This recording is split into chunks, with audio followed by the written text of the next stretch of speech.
Hello, my name is James Robertson, and I am delighted to be interviewing Douglas Stuart, the author of the worthy winner of the 2020 Booker Prize, Shuggie Bain. We're conducting this interview across the internet, across the Atlantic, in fact. Douglas is in New York City. I'm in Newtile, Angus.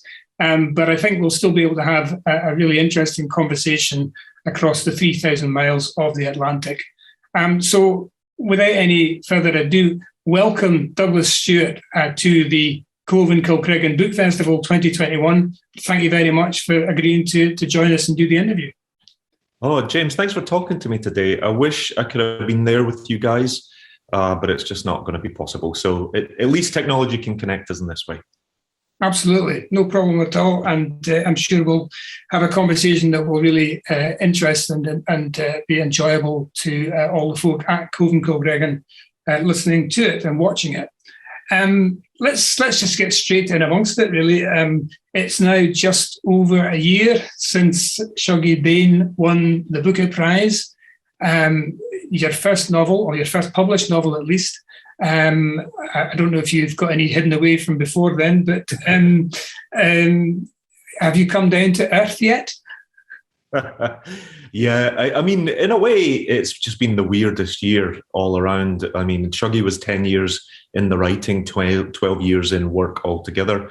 But I couldn't have imagined that I'd win the Booker. But then to win it and be on this couch, be stuck at home, just felt like the most amazing moment, but then also felt a bit surreal because, of course, I couldn't be out in the world. So I managed to go last week to London and to pass the prize on to Damon Galgut this year. And it was good to do that. It felt like a completion of something. And also it made me really grateful that I wasn't in the room because it was so nerve-wracking for everybody. I was glad that I got to stay on my sofa the year that I won. Yeah.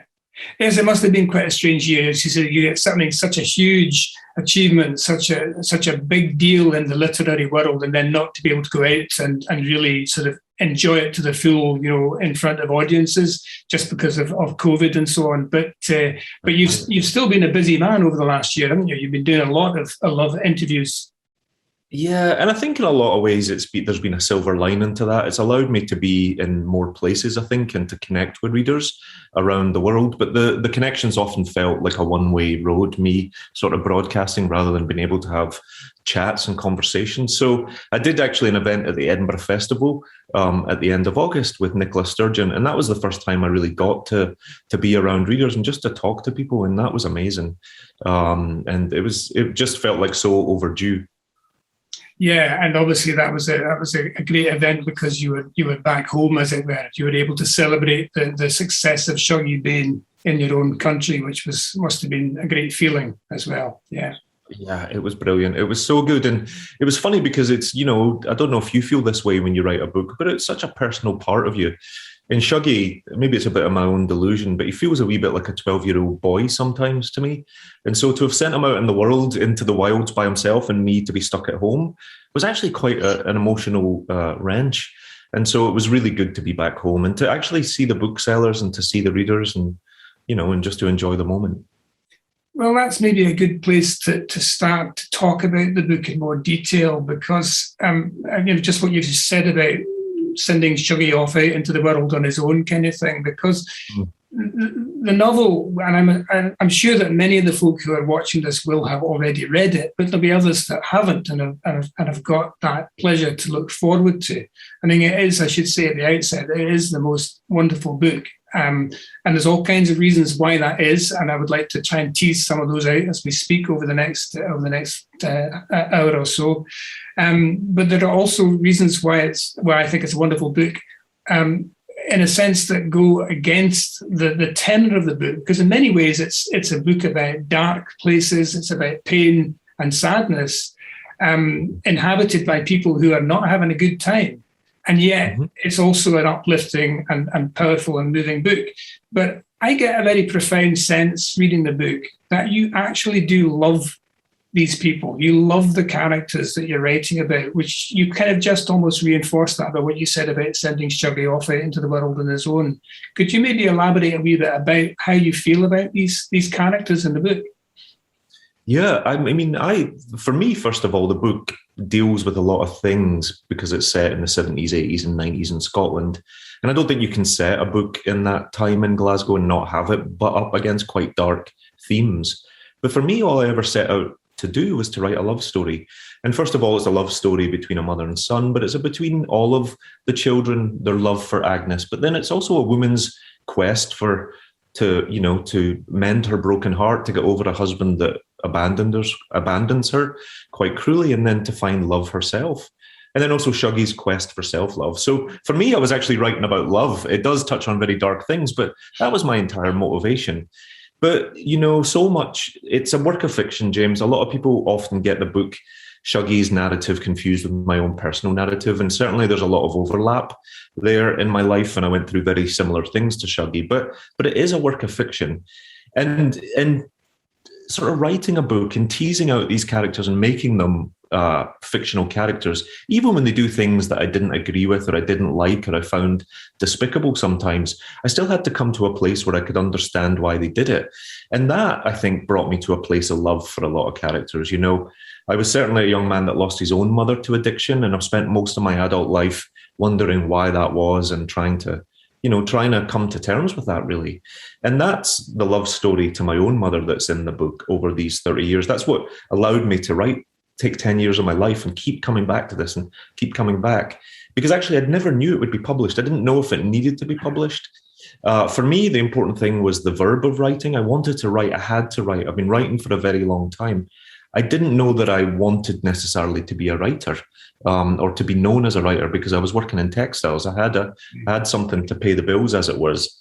But for me, it was important to write. And so it was really that sort of love that allowed me to do this, not knowing if it would ever go anywhere. So that it was a cathartic experience to write the book, in a sense that you needed to get to write about things that were important to you, but it came out in the form of fiction. And I suppose, and I'm not trying to put word, you could have written one of the dreadful phrase, you could have written a misery memoir, but it's come out as a novel. And I think that I agree with you. When you write a novel, you don't just think, oh, here's a plot, and then you fill all the gaps in. It's a process, and you have to get to know the characters, and they change as you write. And the more you write about them and know about them, the more that they change. So I can totally understand why you're saying that, you have a very personal relationship with the people that you've created. I'm interested, though, just, you said, most of it's set in the 70s, 80s, 90s. In fact, it all is really. Do you think of it as being in any way a historical novel? Actually, I always wrangle with that, because I always feel like whatever I answer, someone thinks the opposite to what I said. Because so much of it took place in my own life. And, I'm a 45-year-old man. And so it doesn't feel that historical for me. I'm always really stunned how close it is in time. But then at the same time, it feels like a world away. Now, it's a world away in a lot of the attitudes and the behaviours that go on in Glasgow. But then it's also right there still, because there's still so many people, a lot of the friends of my family still suffering with addiction, still living with not enough to get by on. There's still a lot of communities in Glasgow that are overlooked. And so in both ways, it's a historical novel, and it's also a novel of the times right now. And, it depends on the lens I think people bring to it. Yeah, I think, again, that's really fascinating. As one gets older, of course, things that you think still absolutely are current and present in your own life, but people who are perhaps 10 or 20 or 30 years younger than you, they're going, well, no, it's history to me. So it's a kind of weird thing that's going on there with this. It's both in the past, but it's also still relevant in the present. That's right. It's often people's perspective that tells me what they think it is. Because there's a lot of people that think, oh, that's distant times. And that lets me know that those people have sort of distanced themselves from maybe poverty or tough times in Glasgow, or they now see the city as totally, utterly transformed. And then there's a lot of people that would be like, I know Agnes. Agnes lives at the end of my road. And that's also true. And so that lets me also know that times are still the same. So for me, that question always tells me more about the person who sort of, defines it. That's very interesting. And as you say, there's no question at all that however much Glasgow has changed, or however much Dundee has changed, or other parts of Scotland that went through the ravages of the 1980s, there is still the not only is the residual mess that was left behind from those times, but there's new problems. There's ongoing poverty and ongoing unemployment and ongoing addiction. So these things have not gone away. They may be present in slightly different ways, but they're still absolutely there in many communities. That's right. Let's talk a wee bit about that, because that leads on to something that I wanted to ask you about, which is the politics of the novel. A big chunk of the novel is set in a place called Pithead, or Pithead, I suppose. I kind of wanted to call it Pithead, but which is a mining village or a mining community, but the pit has closed already. And the novel is set. That part of the novel is set in the sort of 1982 to 89, I think, roughly. So that right at the heart of that period, you've got the 1984-85 miners' strike, which was obviously a massive political event in not just in Scotland, but right across the UK. In many ways, a kind of defining political moment of that decade. And yet I'm not even sure that it's even mentioned in your novel. It's if it's there, it's very tangential. Partly, I suppose, because the pit in Pithead has closed. But right. I also got a sense that those politics, the kind of national politics of that period, it doesn't really affect the people who are living in this place because they're below the radar. And yet it does feel quite political. Yeah, and actually also because it's a single working class mother and her young queer son. And so politics for them is a much more personal thing, or it's a thing where they feel the effects of it on their bodies and in their household, but they don't necessarily get represented or have a voice out on the streets in that way. You know, the pit Pithead is fictional, but it is, you know, I did grow up myself in a mining community, and that had closed by 1981 and then got its final death blow in 1983 because it had been, it hadn't been profitable for a long time. And so it came before or at the front end of all the miners' strikes and the real sort of closures in that way. But at the same time, even living within that community, because I didn't have a father at home that was a miner, I was just another family there. It all sort of happened outside of our home to everyone else. And when I was writing this book, I was thinking to myself, you know, I'm such a fan of so many of the great giants of Scottish literature. And when we always look at these post-industrial moments, we always focus on heterosexual men because that's where it happens. That's where the change was. That's the voices on the street. That's the picket line, the union line, you know. And I just thought, you know, we never hear from the women other than in a supporting way. But my entire experience of Glasgow was feminine. Because I didn't have a father, because my mother was a single mother, but also because I was queer, James. And so for me, I was almost a subculture within the culture. And the first draft of the book was much, much longer, and it had a lot of that sort of political backdrop. And I felt like when I was writing about that, I was giving away Agnes's story to other people. And also I was explaining a world that Agnes didn't need explained to her because it was happening to her. And also I was explaining a world that's explained everywhere in every other sort of book of that time. And I just thought, no, this is a thing that happens in a front room. It happens on the bed of this woman. It happens on the body of this child. And I thought, this is where the politics are. And this is where politics often is for women and for their vulnerable children. And so what I really wanted to do with the book, and I don't do it all the time, but I wanted to push the men against the wall. I actually didn't really want men to focus on it. I wanted to open on these women in Sighthill and then to look at Agnes and her mother and those relationships. And really the only men in her life I wanted to be the ones that were very intimate with her, whether that's her two sons or whether that's her husband and her boyfriend. But I wanted almost the men not to be there because this was a woman's story for me. And that's why I think the politics feel like they're there, but they're not discussed over the table. Yeah. And so much of what's going on in the book is going on behind front doors. You know, it's behind windows with the blinds pulled down, that kind of thing. It's hidden away for anybody who's outside. But if you're in the room, it's absolutely not hidden away. It's happening in front of you.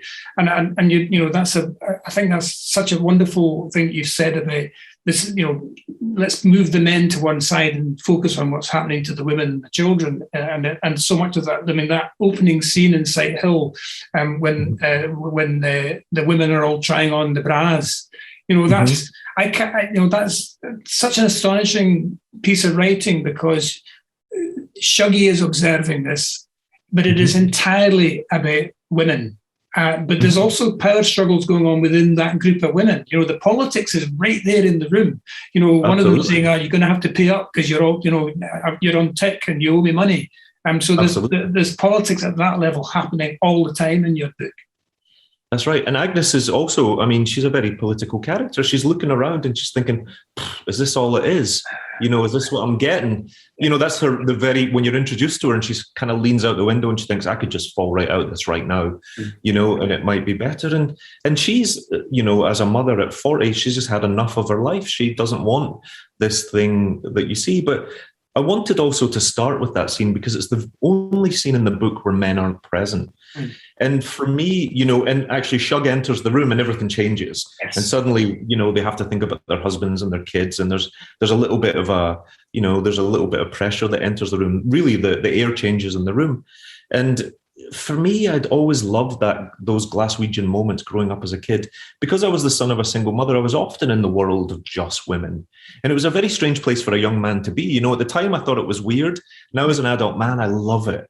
Because it felt very special. I felt very lucky. It's the kind of thing that young boys don't often see. But there was, when all this stuff is happening on a national level, all this turmoil, all this unrest, all this control that's happening out there for the men, here was a lot of strength and resiliency and the real stories, people who were really pulling the world apart and thinking about it and wondering how they were going to cope and how they were going to move forward.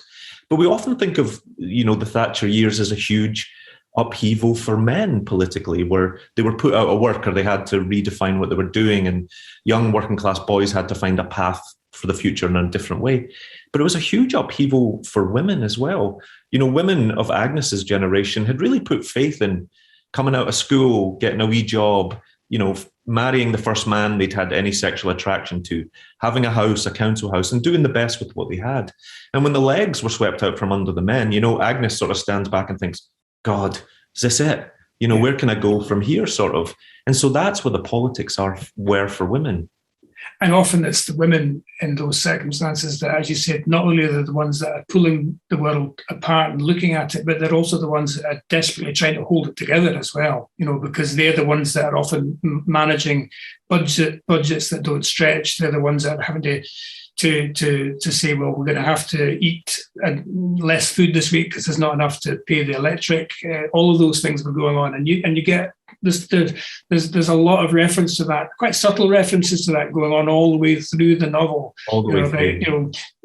Getting the coins out of the meter so you can pay the taxi, or in Agnes's case, so you can pay for the next lot of drink that she needs. Yeah, and there's so much mother's math, there's so much resiliency there, and we tend to think of strength in terms of Glaswegians as a masculine thing, but actually the strength here is the women's, because they're the ones that are holding it together. And so much of the novel is about abandonment. It's about abandonment by the government, it's about abandonment by a father, by a community, by people who should come to support you. And all of these things can almost fail, and life will continue on until a mother fails. And then you're really in trouble, right? And that's because it was mothers that held everything together. Yeah.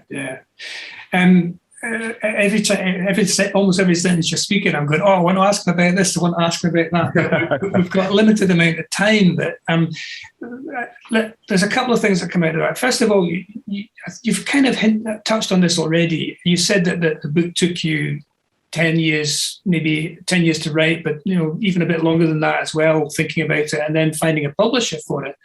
So you wrote the whole thing, I'm guessing the whole thing you wrote when you were living in New York.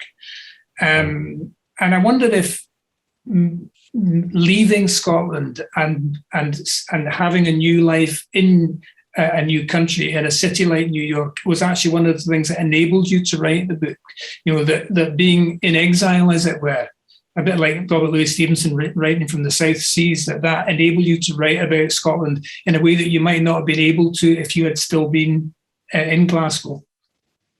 Yeah, I think it did a lot of things for me that I wasn't quite aware of until, I answer this question. And it wasn't something I was conscious of at the time, James, but I wrote the book from New York and looking back at both a city that I felt very far away from and also a time that's sort of left the city.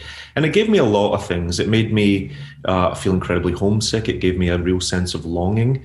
I was working all week, as many writers do, in a totally other profession, and I would rush to get back to the page because I wanted to be there. Like, I had such a desire. I would sit with these characters on the train in the morning, on the subway in New York, and I would talk to them. I probably looked a bit mental, but I had such a desire to be there, and distance gave me that. But it also gave me a lot of clarity. I think it gave me an ability to sort of look back and just see the part of the story that I wanted to tell as clearly as I wanted to tell it. It allowed me to see that this was Agnes's story and Shuggie's story, and I was going to have to exclude the rest of it. And it also allowed me to look at the universal truth of the story. This is something I wasn't really aware of until recently, but part of my experience as a Scots migrant has been sort of seeing which parts of our experience people around the world understood. And there's so much silence around the Thatcher years on the west coast of Scotland, outside of Scotland. I rarely meet a reader that wasn't from Scotland that says, I didn't know. I didn't know it was that bad. I didn't know it was that hard. I didn't know Margaret Thatcher did that. Now, we're very familiar with it because we lived through it. But people outside of that region just don't know because we're incredibly stoic. And certainly when it's a woman's story or a young queer story, nobody shares it. You never hear from that in the culture.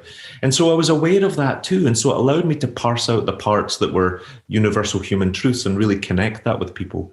And also the distance, because my husband's an American, and my family still live on the streets I write about. I still think of those parts of Glasgow as my home, and I'm looking forward to coming home full time. But I have an American husband. And so when I was sort of relaying the story and the novel to him, I could see the parts that he just didn't understand.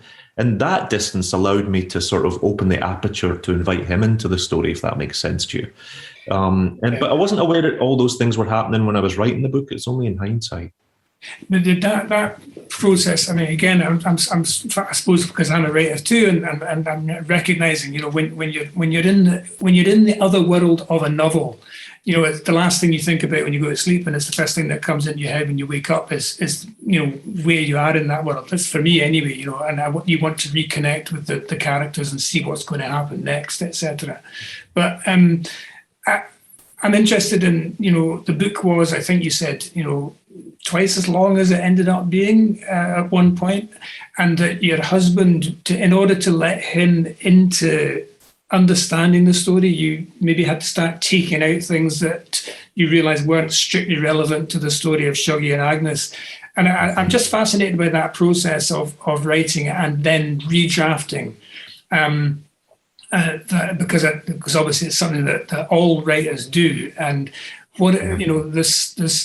it seems to me that it's always better to have too much material and then take things out than have too little and feel you have to flesh things out further. But that's a lot of removal of things that you must have taken out if it was really twice the size than what it's ended up being published as.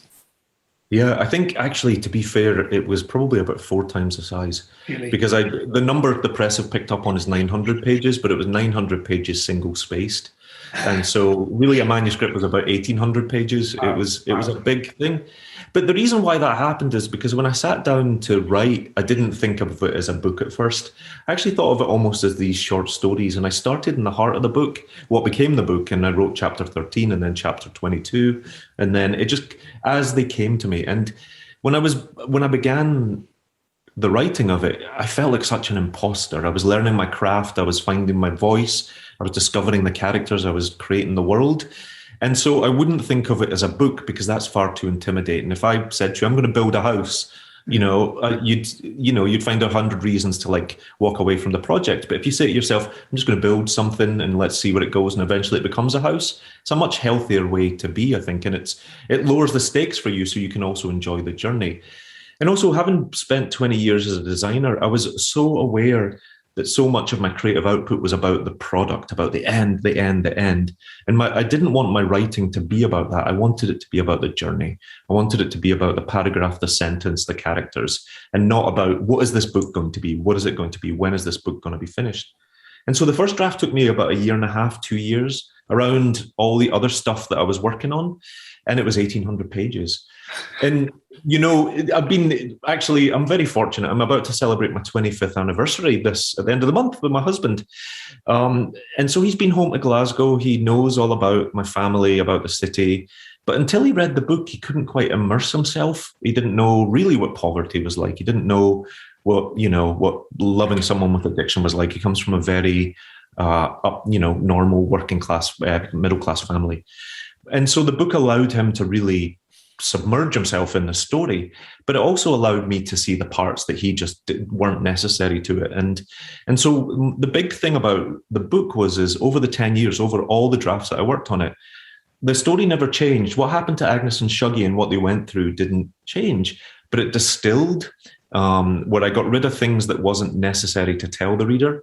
And also I tried to keep the lens on Agnes and Shuggie. I mean, we go to South Africa with Catherine and we look at a Scottish migrant's life, and Leek has a whole other life, and the mother and father, Willie and Lizzie, have this other sort of backstory, but it just kept taking us away from the family. So that was really it. It's, again, I think I was reading about a writer saying that even if you don't present all of the backstory to your reader, it's important that you know what the backstories are of some of the characters. But again, what you've described, that working process of writing a lot of short stories almost, or scenes, and then stitching them together, which is pretty much how I work as well. I know some people don't. Some people plan a novel out, before they even really put pen to paper or start typing, so that they sort of say, well, in chapter 11, X is going to happen, and in chapter 13, X. And I'm going, how could you do that? How could you work like that?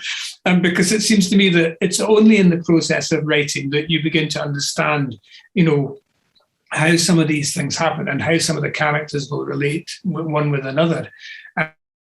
Ended up with what in Shuggie Bain is, and I think you've used this phrase yourself, a tapestry of voices, because although it's really about Shuggie and Agnes, you've got all these other voices. It's the whole book's written in the third person, but you come at it from different perspectives. So in one chapter, it's Shuggie's brother Leek's perspective, and I want to talk about Leek in a wee bit more detail at some point.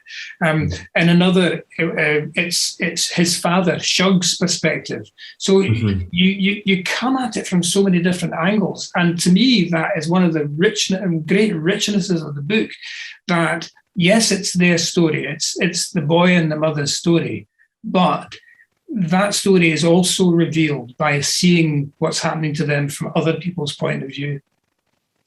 Yeah, and I wasn't sure I was going to do that at the very beginning, and it started to come out in the first draft. And I have to give credit for that to Glasgow, because part of it is the way you're sort of raised to think. Your story, when I was a kid, and anytime anything bad happened, someone would say, an aunt would say to me, everybody's got a sad story, son. And it was a good thing in one way. It's also terrible for modern therapy because it just cauterizes whatever trauma or wound you've got, and you just sort of swallow it. But it is true. And so what I wanted to do with the character of Shuggie is not center him in the book. I didn't want to be relaying everything that happened through a little boy's eyes, because it was far too complex of a time. And often, actually, as a reader, I don't like that reading experience. I don't want to hear about adult things through a child's lens, like told by an adult, passed through a child, back to another adult. I want it to be very direct. I want to really hear about it, warts and all. And also, part of me was a little bit of a coward.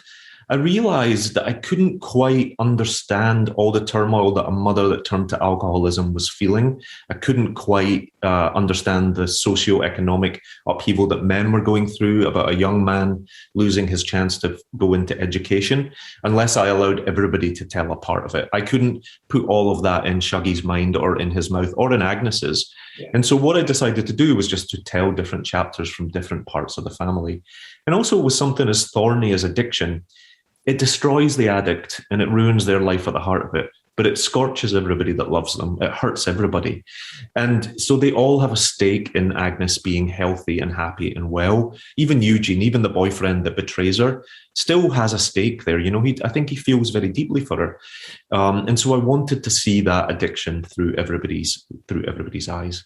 And also, in a way, it's a conversation about how women, even in the 1980s, it could be the 1890s sometimes, if you were a working class mother, meaning, your father really had an influence, your husband, your sons, the man that you went with, there's so many people that have a stake in Agnes's future and really form it for her.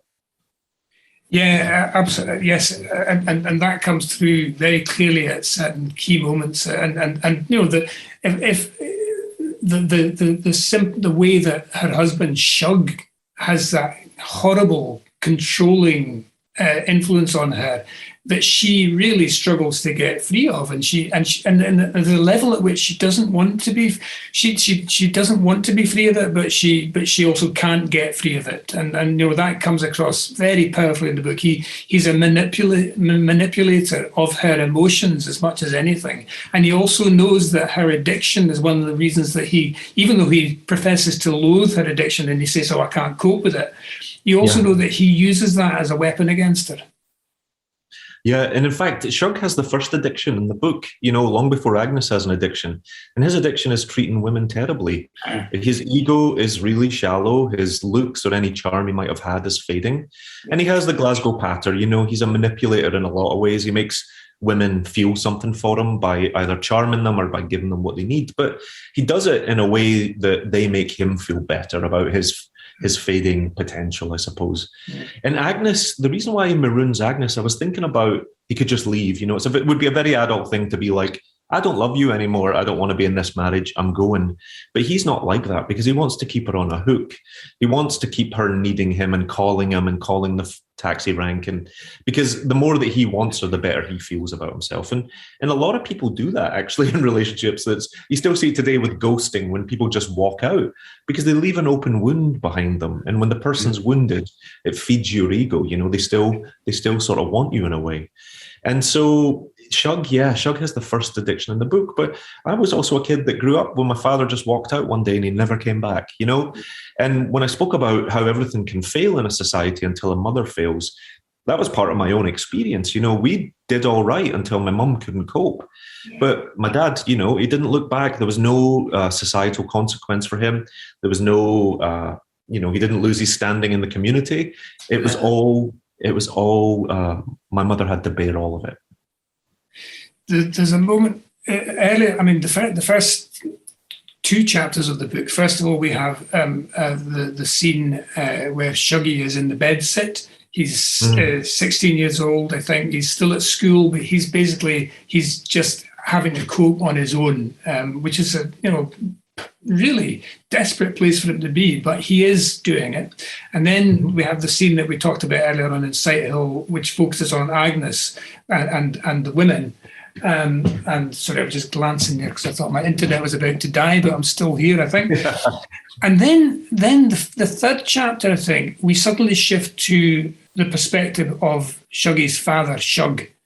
And I have to say that I was coasting along, really enjoying the book. And then suddenly I'm in Shug's taxi and we get a whole chapter of him cruising the streets, thinking about himself, very egotistical, very manipulative, but as you say, with the patter and all the rest of it. And I felt like I was in a taxi where I got in and the locks had come in on the doors, and I wasn't able to get out. And it was almost as if I had realised that although I had got in the cab and perhaps said to the driver where I wanted to go, actually I was at his mercy and he was going to take me where he wanted to go. And it was almost like he put his foot down. It was an amazing chapter. I read it. I couldn't stop reading it, even though I knew that I was actually being taken to some quite bad places. And it just, at that point, I really knew that I was in the hands of a great writer, because it was so, you had almost lulled me into a false sense of, not security, because, not great things had happened in the previous chapters, but suddenly I was I was in the grip of this very manipulative man. And it makes me want to ask you about taxis, taxis in the book, because there are taxis everywhere in the book. The lives of Agnes and Shuggie and Leek and Catherine and other characters as well are to some extent stopped and started by when they get in or get out of taxis. And I just wondered if that was a conscious thing on your part, because it seems to me that the taxi is a sort of metaphor for how you think you're in control of your life and you get in to go to X place or Y place, but actually once you're in the cab, the driver is the one who's in control. And I just find that there are, as I say, so many taxi rides that are going towards bad places, or sometimes not such bad places, and it goes on all the way through the book.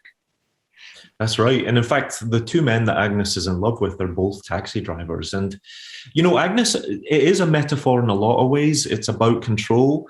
But also, Agnes is many things in the book. And I wanted to show her as, as a mother, as a wife, as a lover, as a friend. But oftentimes she's a possession. She's a thing that is being moved across the city by her husband or by her boyfriend. And that is another sort of comment I was trying to make on all the mobility that these men have and none of the mobility that Agnes has. She's immobile in many ways. Shuggie and Agnes are often like Shakespearean characters where they're rooted on this stage of the housing scheme. And the chorus get to comment on them from around it. But the only people who have any mobility are the two men in her life, and I wanted to choose the taxi almost as this symbol of these men as almost knights. Shug is the black knight, and we think Eugene is going to be the white knight to come to her rescue. But they're zipping all across the city as almost as heroes, as archetypes. And surely Eugene is a fake sheriff when he goes to the honky tonk night when he takes her in it. But taxis for me are about control. They were also the only way when I was a young man that we could see the city. There was certainly buses, but nobody on our street owned a car. There was very few, I should say.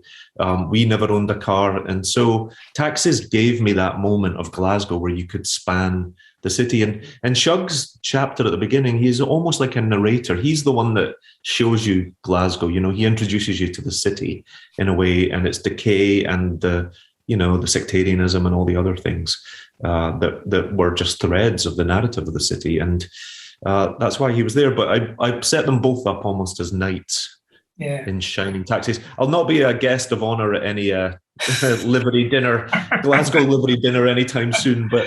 Yeah, we've been talking so much. I've forgotten that I need to ask you to read something from the book. And there's the journey that Shug takes Agnes and the family on when they leave Sighthill and they end up in Pithead. It's a long journey. It's a beautifully written journey into a very dark, desolate place. The journey takes a long time. In numbers of miles, it's actually not that far, but it seems to them like they're going to the other side of the moon. And then when they get there, they have to live this new life in Pithead. And I wondered if, and that's also where Shuggie learns yet again that he is other. He doesn't fit in, and that other people clock that he doesn't fit in, and they want him to conform, but he can't. And I wondered if you could talk a wee bit about that, and then maybe you could read the passage. I think it's actually about Leek as well, his brother, who also, for different reasons, doesn't fit in. Leek wants to be an artist, and yet he doesn't have he's really going to struggle to break out and do what he wants to be all the time. And he and Shuggie have a great relationship, but it's also curtailed by the circumstances that they live in. That's right. Yeah. So much of the book is about broken promises. And Shug breaks a promise to Agnes quite early on in the book. They believe that they're leaving the Sighthill Towers in the heart of the city and moving to a new house in the green belt on the fringes, the periphery, to start a new life. And Agnes is going to get all the things she'd wanted, which are very modest, humble things. She wants a garden for the kids. She wants a front door of her own. But I wanted it almost to be a bit of an epic Greek journey where she goes through the rings of the city. And the city has rings like that. You know, you go from Sighthill to the tenements, then you go to the slightly new houses at Ridley, and people start to get a wee council garden. And then the city starts to breathe as you get to steps, and the houses become quite grand. And then you keep going and you go, and eventually they end up in a mining town that's abandoned, or just it's been overlooked. And so she goes, you know, her hope goes on a journey as well as the family go on a journey in that way. But they end up in a mining town. And actually the first part, I'm going to read for you now, the first part that I actually ever wrote. This is where I started the writing of the book. But this focuses on Leek, who is Agnes's middle son. And he's actually my favourite character in the book. He's a very upstanding young man. He has become the man of the house, which was a phrase that was always around when I was a kid. You know, who's the man of the house? I would argue that many houses are better off without men in them. But, you know, that was something that always needed to be had in the community that I grew up in. And Leek is doing his very best to look after his failing mother and his young brother, Shuggie, who's doesn't even know why he's othered, but he's just different to the other boys. Chapter 13. The black slag hills stretched for miles like the waves of a petrified sea. The coke dust left a thin grey coating across Leek's face. It hollowed out his already gaunt features, outlining the thick horsebone of his nose and darkened the fine hairs of his scant moustache. His feathered fringe had stopped bouncing up and down and lay heavy and grey against his forehead. He looked like a man made of graphite, like one of his own black and white drawings.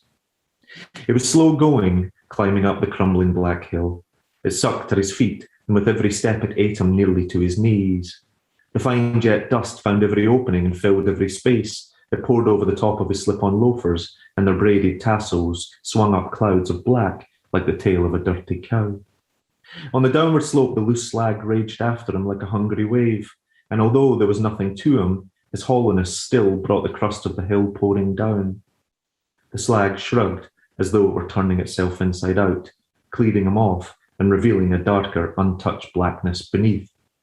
Each time the hills wiped him away, he felt more unnoticed, more like an unseen ghost than usual. Crossing the Black Sea was best when it wasn't wet or windy. When the wind licked the dry hills, they took to the air like the inside of a Bursteccia sketch, and like the lead dust from a million shaved pencils. If it caught in his mouth, he could taste it for days. When it rained over the colliery, the hills felt tired and beaten. They solidified, as if they'd given up and died. Leek climbed to the top of the highest bing and sat down. He lit a short dout and looked out over the dead colliery, the dying scheme that lay beyond. Like a diorama, it sat orderly in uniform in the peaty marshland, the way a model maker's collection of toy houses sat on a balding brown carpet. Even from here, Leek thought it looked petty and small. Thank you. Fabulous. Just great. I always say colliery wrong. I can never quite say the word. Colliery. Say it 10 times in a row and you'll get. Like you, I'm delighted that Leek is your favourite character. He's my favourite character as well. I just love Leek, and one of the reasons I love him so much and wanted to read more about him was because he's understated. We don't get the full story about what is going on in Leek's life because this isn't his story fundamentally. It's Shuggie and Agnes's story, but we know enough about him to know what a fascinating, interesting character he is, how he clearly is keeping so much locked up inside him in order to get through. I just think he's just a wonderfully drawn character, and that's just a hint of what happens in that episode you've just drawn there, just given us there. Thank you very much. It's just great. There are so many things I want to ask you about, and we're not going to have time to get through them all, but should we talk a wee bit about language? Because there's so much, again, there's so many interesting things going on with the language of the book. You're right, the narrative, you've written it in I guess what you would call fundamentally standard English. You've got characters, though, speaking in Scots and Glaswegian dialect all the way through, but not, usually at least, not Agnes. Agnes absolutely wants to part of her persona, part of the way she presents to the world is to always try to speak properly, and put in inverted commas around that. And she also tries to instill that in Shuggie as well. It's another thing that makes him different from the other kids, and of course marks him out for being a target. But he sticks with it as well. So there's lots of interesting things going on with language in the book, and maybe you could tell us a wee bit more about that. Yeah, Agnes was a really interesting character for me to write, and she's a composite of a lot of mothers that I knew at the time. And one of her defining strengths is her pride. She has this, steel rod of pride that runs through her, and she really has self-worth. But she's also very infected by society at the time that said if you were going to succeed in life, you had to speak with received English or the Queen's English, and anyone with a regional accent would be stuck wherever they were. They would have to lower their expectations in life. And of course, that's a false idea, but it certainly felt true to characters like Agnes. And so Agnes, although she has everything in, she has the same stuff in her pantry, she has the same stuff in her purse, she's living in the same council house, she has the same background as all these other Catholic mothers, she has this affectation where she talks like a newscaster or like someone from London, she could be on the STV news. And the women around her are like, what's going on there? And of course, it's heightened because they understand she's disintegrating on the inside, and that actually she's in a much worse place than a lot of her neighbours. She might look the part, she might, but she's off fur coat and no knickers because she's really, really coming apart. And so they do a very human, natural thing. It's not a nice thing, but they sort of look at her and say, who do you think you are? Who do you think you are to be the big I am? Yes. And they start to pick at her. But I'd been a product of that, James, when I was a kid. I spoke in a very broad Glaswegian accent, and you'd go to school and it would get slapped out of you. And my mother was always trying to have us round out our vowels and not sort of bring, the pronunciation of the streets home and that. And that was something she was doing to care for us. It's something Agnes does to care for Shuggie. It's based on a colonial idea, probably. But, it's definitely something that she does, and it sets them apart because one of the lines is, the people in the mining community just hear Shuggie speak for the first time and they're like, oh my God, Liberace's moving in. What is that? What's come out of this boy's mouth? And they're very open in their hostility towards it because it's false. But it's also, and Agnes has clocked what so many other parents clocked, particularly mothers at that time, that actually, because of the way society is constructed, speaking the wrong way, and again, I'm using inverted commas, would actually block your route to certain paths. It would block your career. It would mean that you wouldn't be able to get certain jobs, etc. It would mean that people would assume because you didn't sound educated that therefore you must be ignorant. Those kind of things, are commonplaces, and it's something that folk in Scotland are still grappling with today. Although, as you say, we live in slightly more enlightened times now. But that was also very often a conflict between fathers and mothers. The mother would be the one that was trying to say, you've got to speak properly in order to get on in life. And the father would be the one that would be going, oh no, you can be a bit of a rebel and you can just, when you get out in the street, you can forget all that. And it's fascinating also that the women in Pithead suss that out straight away with Agnes and cut right through to it and say, you've got a problem with the drink. And she's going, what, me? What do you mean? And they said, I could tell. Do you drink anything? Anything at all? Or do you have a particular thing you like to drink? They suss her straight away. And as you say, it's maybe because they recognise that she's got bigger problems even than some of theirs. That's absolutely right. And they have a very human reaction. I still see that happening in today's world when you see someone who has a sense of, grandeur that you almost feel like you don't deserve. We do it in the press to people all the time. We pick at them, and I wanted to upend that notion of solidarity as well. I think so much of the working class community is expected. We're in this together and we're going to get through this together. And that's true. I mean, there is such tightness there.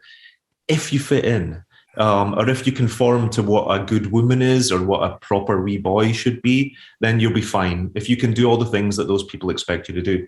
But if in any way you're outside of that, then the solidarity can be used to exclude you. And that's really what happens to Shuggie and Agnes.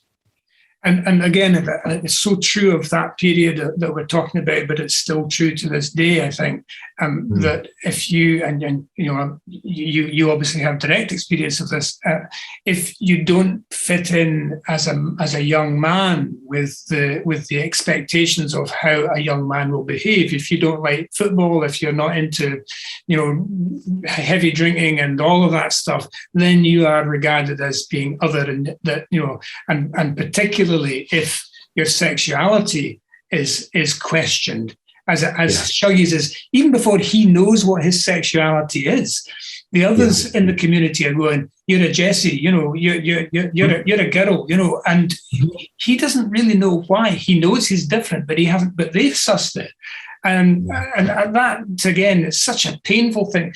And it's also, though, so many of the scenes in the book like that, I find. At the same time as I was kind of squirming in sort of sympathy, some of what goes on there is also, in a brutal way, quite funny. You know, I think it's a horrible thing, because you kind of go, I really don't want to be laughing at this, but you can also see that some of the cruelty that's coming at Shuggie from some of these kids, particularly, is they're also on the receiving end of other stuff. And so it's almost like, well, let's find the weakest person to dump all of our crap onto as well. And Shuggie happens to be it. That's right. It's so much of human nature. And it is part of the Glaswegian charm, I think, that even in moments of violence or in aggression, there can be humour there. You know, there can be that kind of gallows humour. But Shuggie's a pre-sexual boy. He's just a little spirit, like all kids are at 6 and 7 years old. He likes what he likes. He doesn't like what he doesn't like. But masculine society is so pervasive. It controls everything in this time. Yeah. Hard work, hard drink, hard fighting, hard kicking a ball. Absolutely. Like everything's tailored to a very tight definition of masculinity. And when you don't fit in that, you're just conspicuous. And that's all he really is. You know, the best he could ever be would be invisible so that they would ignore him. But actually, he's something much more threatening to a lot of people, and even to adults, even to women. And I'm often asked, is that a question about homophobia? And I think it is. But what we have to remember is the world was homophobic. This is not a question about Glaswegian homophobia, because it would have been the same in Detroit or in Naples or, you know, in Liverpool. That was the 80s, you know. There was no safe space for young queer kids to turn. And one of the reasons I know this is because when my sister read the book, she said, "I didn't realize you went through all this." And I said, "I know, because I didn't tell you." Because the rejection was so quick for me as a kid. I was only about 6 years old. It was so pervasive. It felt so justified because it was reinforced through Thatcher and Section 28. I mean, talk about abandonment for characters like Shuggie. He's abandoned in every single way by the government. But I couldn't even tell my family I was being bullied in that way, because I felt they could also be justified in rejecting me, and I was fearful of that. Because it was how society was. And so Shuggie, you know, that's again coming back to femininity, and Agnes's femininity's under siege, but Shuggie's is as well. Could you read us? There's a passage in the book where he teaches his mother how to dance, or tries to, and that really illustrates what we've just been talking about perfectly. Yeah. So Agnes, after being jilted by her husband Shug, is going on her first date in many years, and she's nervous about it. She's, you know, so she turns to Shuggie and she's trying to occupy him, and she asks him to teach her how to dance. But Shuggie's probably the wrong kid to ask. "Dance for me, Hugh," said Agnes out of the blue. "Eh?" answered Shuggie, rolling over on the carpet. Leek groaned. He didn't like it when she made a pet of his brother. What good was a soft boy in a hard world? He left them to their nonsense, and they listened to him slam his bedroom door and knew he would be hunched over, his heavy headphones on, drawing again in the black sketchbook. "Go on, dance for me. I want you to show me how kids today dance." Agnes put a cassette in the deck of the stereo. As she pulled her beaded jumper down over her thighs, you could see her mind was elsewhere. "Well, you start a bit like this." Shuggie opened his feet to hip width apart. And then he started to wiggle his bum. Agnes copied him. "Like this." It looked more natural on her, on a woman. "Then you have to shake your shoulders and move your hands just a little bit." He began a jerky shoulder shimmy, like one he had seen on the telly, done by a black singer with shoulder pads and a pineapple-shaped mohawk. Then do this a little bit, he said, moving faster and faster, swinging his palms wide in opposite rotation to his hips, a bit like a skier, a bit like an epileptic. Like this? She asked, looking like she was having a stroke. Well, maybe. He was not entirely convinced. Do this next. He jerked like a robot and jumped forward and back like he was stamping out a fire. Agnes tried it, and all the glass ornaments in the cabinet tinkled. Are you sure this is how the young ones dance the day? She said, already flushed from the routine. Oh, aye, said Shuggie, shimmying his shoulders lower to the ground, placing his hands on either side of his head like he had a headache. He had just taught her the routine to Janet Jackson's Control. I'm needing to rest for a wee minute. She collapsed onto the settee and picked up her cigarettes. You keep dancing, though, and I'll keep watching. I want to be a good dancer when I go uptown with Eugene. Eugene. Shuggie felt tricked. If he'd known that, he would have taught her the zombie dance to Thriller instead. That would have shown her. The song changed and Shuggie kept dancing. His hands burst open like fireworks and his head flicked as if he had long, sexy hair. He dipped and popped, using his hips too much for a boy. He emoted along with the song like it was a grand opera and not a 3-bar pop factory hit for 13-year-old girls. Brilliant. What a smooth mover, she said. I'm going to do all this up the dancing next week. Eugene will just die. Just you wait. He was enjoying her attention, and something inside him flowered, and he started popping his body like he'd seen the black boys on telly do. The self-consciousness left him, and he spun and shimmied and shook in all the telly ways. He was mid-cat sleep when he let out a sharp scream. It was high-pitched and womanly, the same shriek he let loose when Leek leapt out of the dark at him. Shuggie stood, with fingers outstretched, frozen in time. He hadn't seen them at first, and he would never know how long they had been there. But across the street, in the window of their front room, stood the McAvenis. They pressed against the large glass window, and they were gutting themselves with laughter.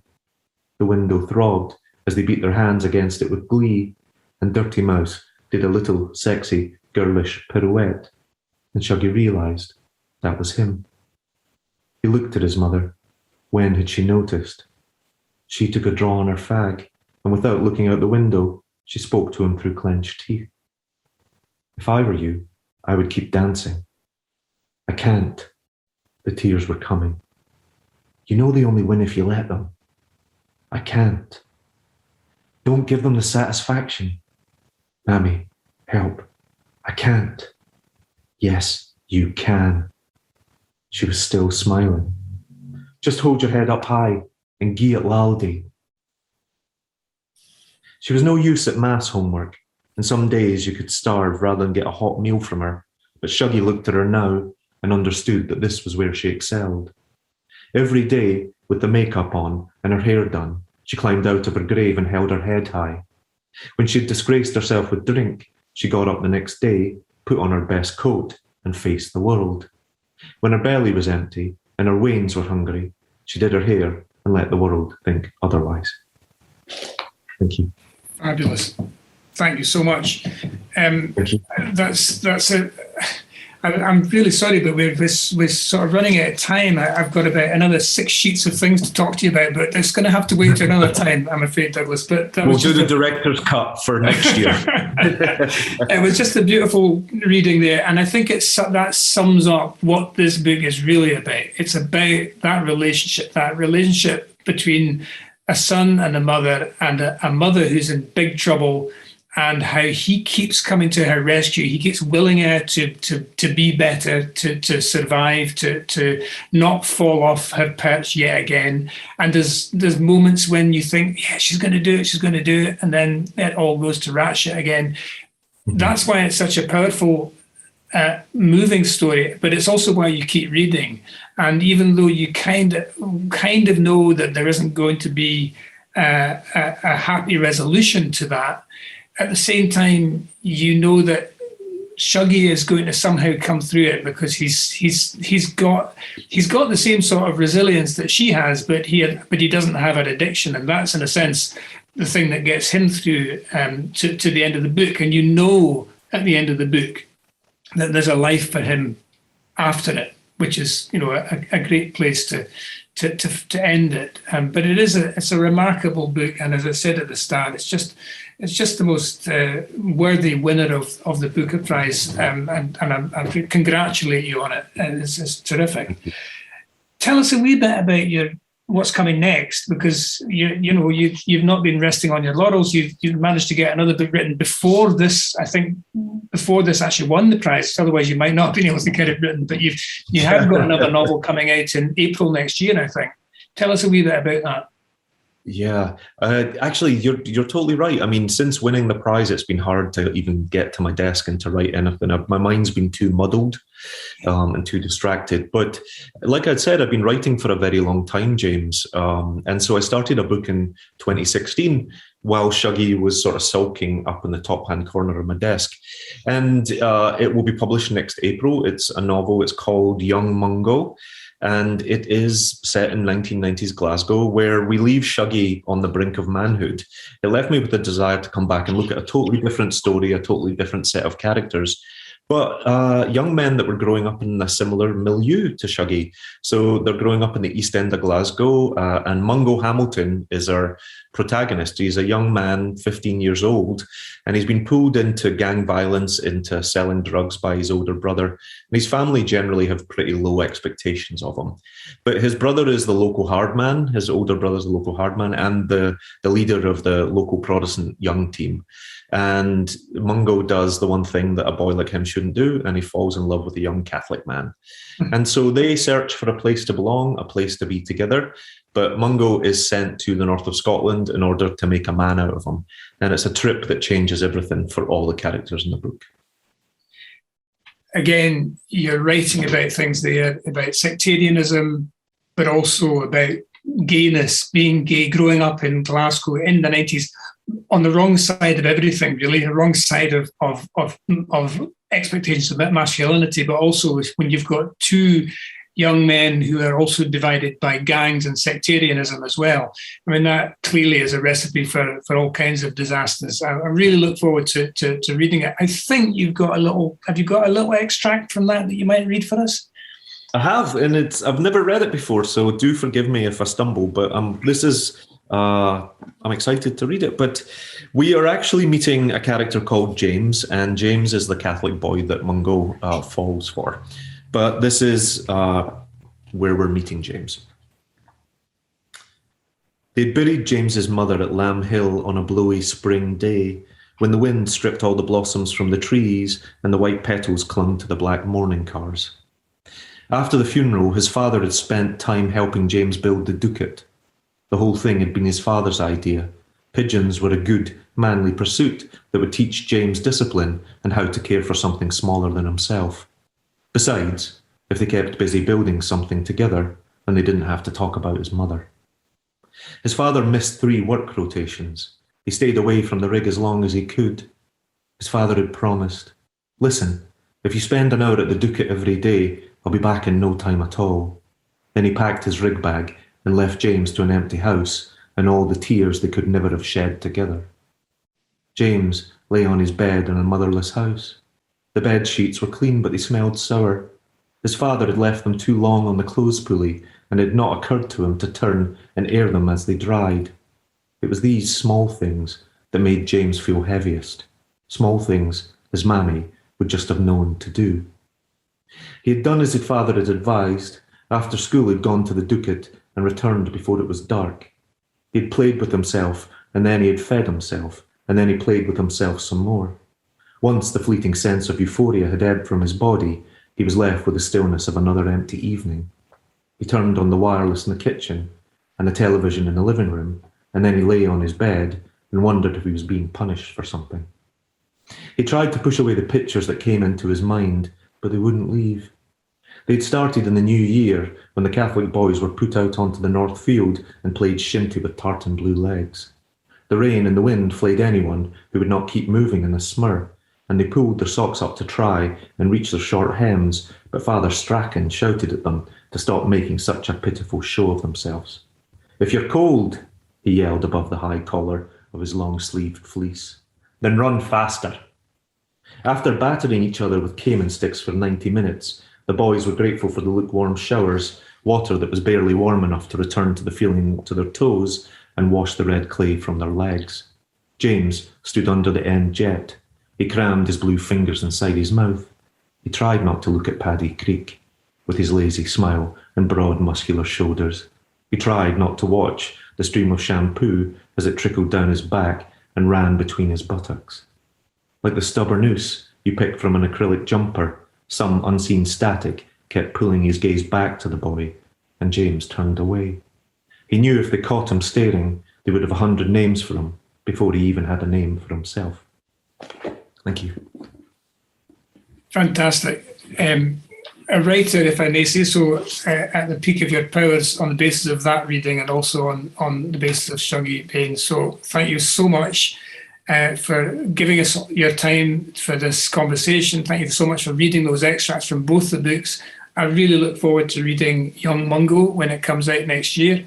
And it just remains me to say I thank you so much for coming to, or connecting with Cove and Kilcreggan across the Atlantic, and the very best of luck to you when the new book does come out. And thank you again. Thank you, James. It's been my honour to talk to you today. You know how much I love your writing, so thank you. Great stuff. Okay, thank you.